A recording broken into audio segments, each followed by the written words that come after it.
Hey everyone, and welcome back to our series of videos exploring angels as we dive into the mystical realm of Messianic Judaism.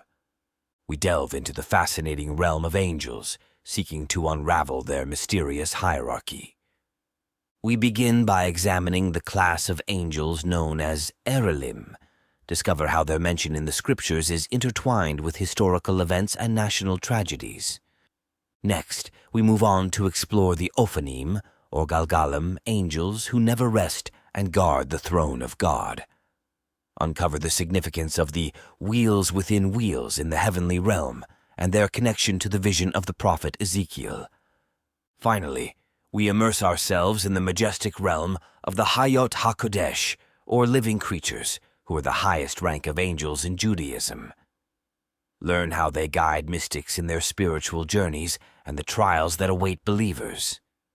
Today, let's delve into the realm of Erelim, a class of angels whose existence is derived from a verse in the book of Isaiah, depicting the threatening invasion of Jerusalem by Sennacherib during the reign of King Hezekiah. While Jewish and Kabbalistic texts attribute various functions to the Erelim, including roles within the heavenly host, they are most commonly associated with moments of death and national tragedy.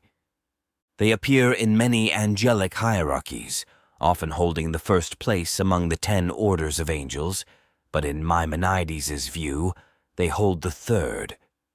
The term Erelim, or Erelim, is found only in Isaiah. It's a rather mysterious word, and traditional Jewish interpretation considers it a reference to warrior angels.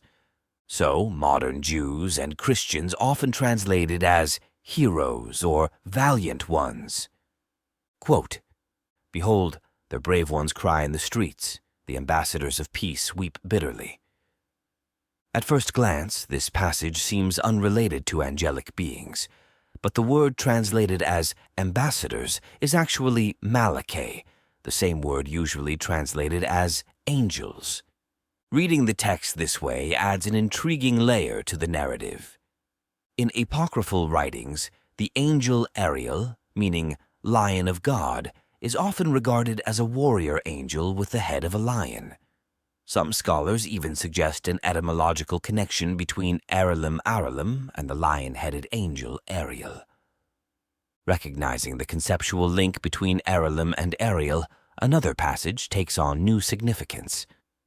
2 Samuel 23:20.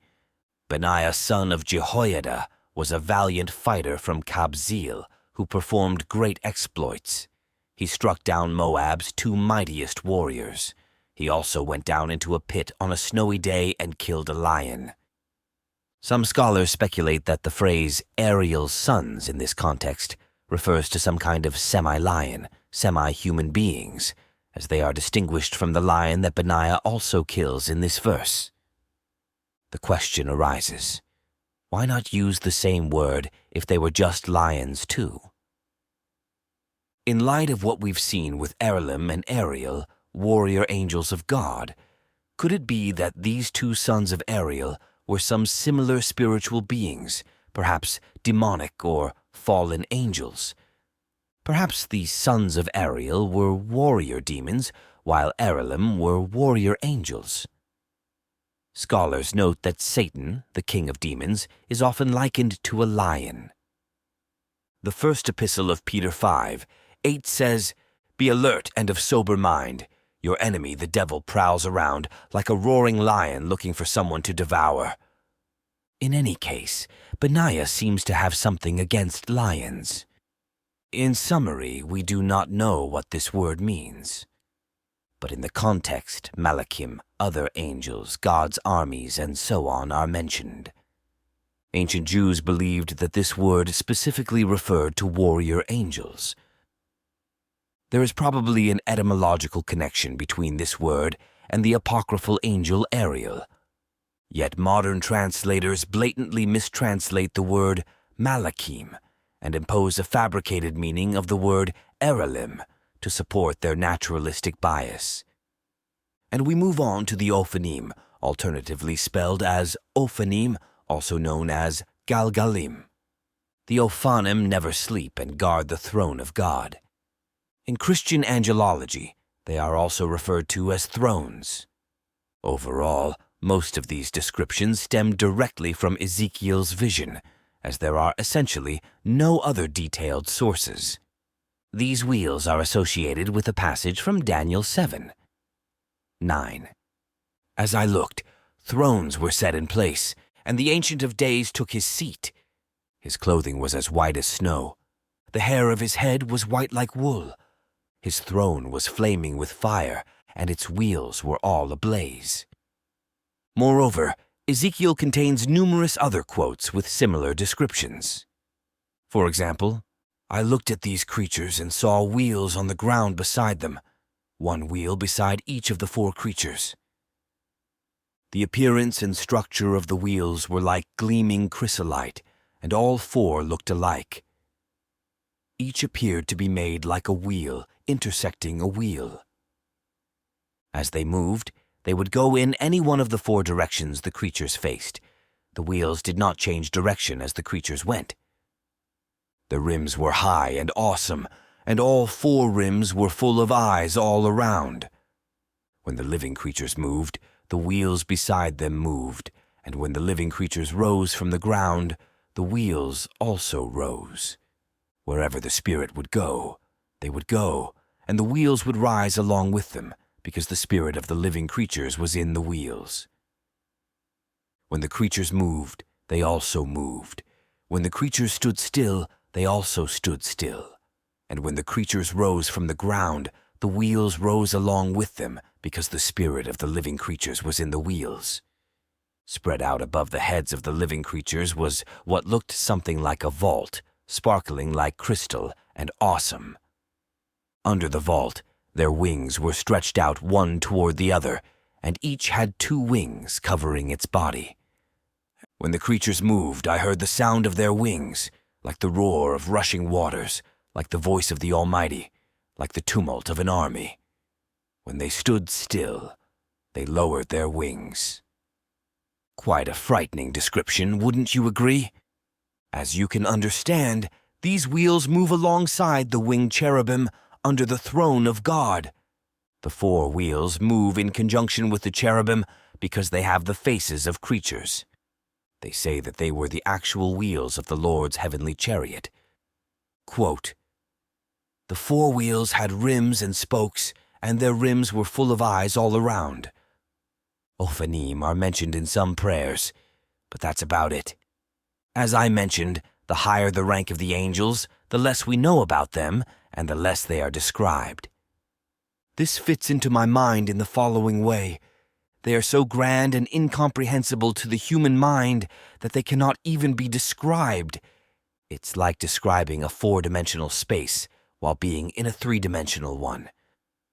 In the Jewish angelic hierarchy, thrones in these wheel-like Ophanim are different beings. This is also true in the Kabbalistic hierarchy of angels. Let's move on to the first place in Maimonides' hierarchy, the Hayyot Ha-Kodesh, literally the living beings, described in the vision of the prophet Ezekiel about the heavenly chariot. According to Jewish and Christian tradition, there are 4 living beings, although their description depends on the source.